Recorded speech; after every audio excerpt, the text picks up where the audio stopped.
Hello and welcome. This is just a little mini series called Movies That Mess Me. Hope you enjoy.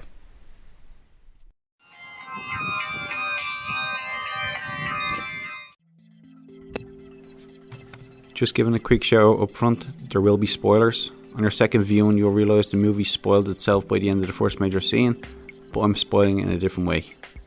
There's a famous quote from Roger Ebert about this film, and it goes like this: Irreversible is a movie so violent and cruel most people will find it unwatchable. Was he right? Well, kind of. Let me explain why Gaspar Noes' 2002 film should not be just watched by anybody. Watching it from a critical point of view is pointless. You won't get pleasure seeing the scene, and the enjoyment is actually from the overall experience. And that's why Irreversible is an experience that should be experienced by everyone and with all of your senses. I'll give you a quick synopsis and I will highlight the great and gruesome scenes, but I won't be able to get across what it's actually like to fully experience this masterpiece. Like all great art, it is subjective. All you have to do is look at the review scores to see how polarising this beast is. I might butcher some names here, I barely pass French in my leaving cert, so let me explain the plot as the footage rolls in the background. A young couple, Alex, played by Monica Bellucci, and Marcus, played by Vincent Cassel, are getting ready for a night of partying. While Marcus heads out to buy some wine, Monica decides to take a pregnancy test, and it turns out it's positive, but she doesn't want to tell Marcus just yet, and she herself will take it easy on the night out. They meet up with Alex's ex-partner Pierre, played by Albert Dupontel. In a subway station, they head off on a train to the party. They arrive at the party and Marcus is getting a bit out of hand.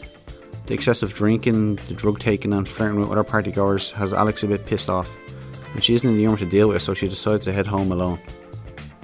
She wants to let him enjoy his last night of fun before revealing she's pregnant. But let's not get ahead of ourselves. This is probably the most infamous scene in the entire film, and it's probably one of the most notorious in the world of cinema. Gaspar Noes himself credits Monica Bellucci for directing the scene herself. The film even gives you a 30-second warning to leave the theatre if you don't want to be disturbed. So Alex walks through an underpass, which is basically a tunnel that's supposed to be a safer way from going one side of the street to the other while avoiding traffic. Alex unfortunately walks in on a pimp attacking a prostitute. He is Latenya, played by Joe Prestia. Once Latenya notices Alex trying to avoid him, he directs all of his attention on her. As she's running away, he catches her and threatens her with a knife, and for the next several minutes of screen time, Alex is being brutally sexually abused and beaten unconscious. As Pierre and Marcus leave the party, they see a crowd gathering and paramedics. Pierre and Marcus are then questioned by police, and it's revealed that Alex is actually in a very serious condition in a coma, and upon hearing this they want revenge on the attacker. Some local gangsters share some information that lead them to Concha, who was actually the transsexual prostitute being attacked by Latenya just before Alex was attacked. Concha reveals that Latenya can be found at a gay BDSM club called The Rectum. Marcus and Pierre end up seeing a taxi cab. Marcus is still drunk and high, wanting revenge, but Pierre has calmed down and just wants to go to the hospital to comfort Alex. Marcus sways him to his mindset, and eventually they arrive at The Rectum. They have no clue what Latenya looks like.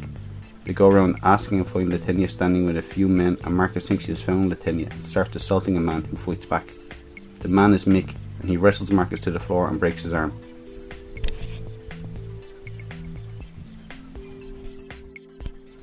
Pierre jumps in with a fire extinguisher, hitting Mick in the head, crushing Mick's skull and smashing it to a gory pulp. All the while Latenya, who was standing right next to Mick, is there, smiling, realising he got away with everything. Pierre is arrested and Marcus is taken away in a stretcher, while the local gangsters from before shout abuse at them, revealing they attacked the wrong person. End. What a story. That is a rough plot of the film chronologically, but that's not how it's told. The film is told in reverse. It's essentially 12 scenes but shown backwards. I mean, they played the film forward in time, but when they finish they jump to the scene before the start of the last scene has just finished. The film literally starts with end credits, brutal head smashes at the end of the first segment, so we find out a lot of the information early on, and it's such an interesting way to tell a story. All the while the camera floats around in the air with the sound design being manipulated by two different tracks playing at the same time, and an added track of infrasound at 27 Hz. So we almost shake and feel sick while watching everything unfold. That is the Irreversible experience. We find out Alex is pregnant at the end of the film, making attacking her so much more brutal. So like I said, simply watching it is doing it a disservice, but experience it. Experience the sound, the sights. You actually work hard for achieving the same you experienced Irreversible. It's not something you'll easily forget.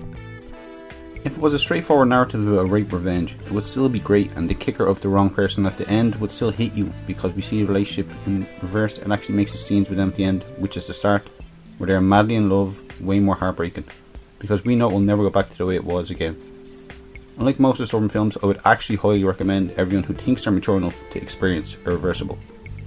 There is some stuff I haven't even mentioned, like how Thomas Bangalter of Daft Punk did most of the soundtrack, or how the script is largely improvised, or even the film's use of CGI, the cameo of the raddest 2001 poster ever. Another cameo is Noe himself in the rectum. See if you notice who he is, and the butcher, who was actually in Noe's first film, I Stand Alone, but I won't say much about him because I might cover that in future. There's a story when Irreversible premiered at Cannes. 250 people walked out, but 2 days later, he got a 5-minute standing ovation. It's all about timing. If Alex left the party 5 minutes before, or 5 minutes after, things could have been different. But like the theme of the film, time destroys everything.